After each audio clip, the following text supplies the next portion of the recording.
ఇవన్నీ ఏదైతే నువ్వు బాధపడుతున్నావో వాటిని హేట్ చేయాలా. ఏ రోజు నేను చెప్పావు ఆ మాట? చెప్పావు, ఐ హేట్ మై సిక్నెస్. చెప్పు, I hate sickness. I love life. I live in life. I M belongs to Jesus.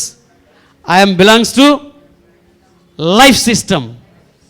నేను ఎప్పుడు కూడా చెప్పు, నేను ఎప్పుడు కూడా ఈ భూమి మీద లోకంలో ఉండే శ్రమలు కానీ, ఇబ్బందులు కానీ, బాధలు కానీ, రోగము కానీ, వీటికి నా శరీరంలో, నా కుటుంబంలో, నా మైండ్లో కూడా, నా ఆలోచనలో కూడా తావు ఇవ్వను.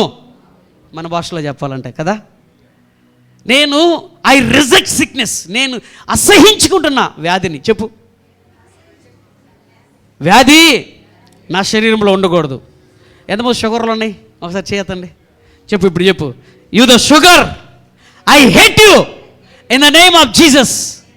I hate you in the name of Jesus. చెప్పు, యేసుక్రీస్తు నామములో నేను నిన్ను అసహించుకుంటున్నా. మనిషిని కాదండి నేను చెప్పేది. నేను మనుషులు అసహించుకోమని చెప్పట్లా. మీరు అసహించుకున్న పక్కన వాళ్ళని, నీకు ఎవరైతే నచ్చరో వాళ్ళని నిన్ను అసహించుకుంటా అని చెప్పాకండి. ఎవరిని హెడ్ చేయాలి నువ్వు? సిక్నెస్. ఎందుకో తెలుసా? యేసుక్రీస్తు ఈ భూమి మీద జీవించినప్పుడు ఏ రోజైనా వ్యాధితో ఉన్నాడా?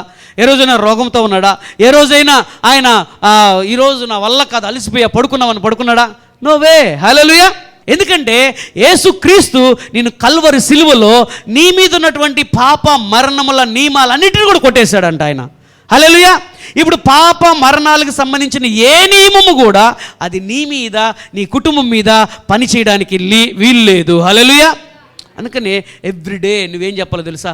I hate sickness, I hate pain, I hate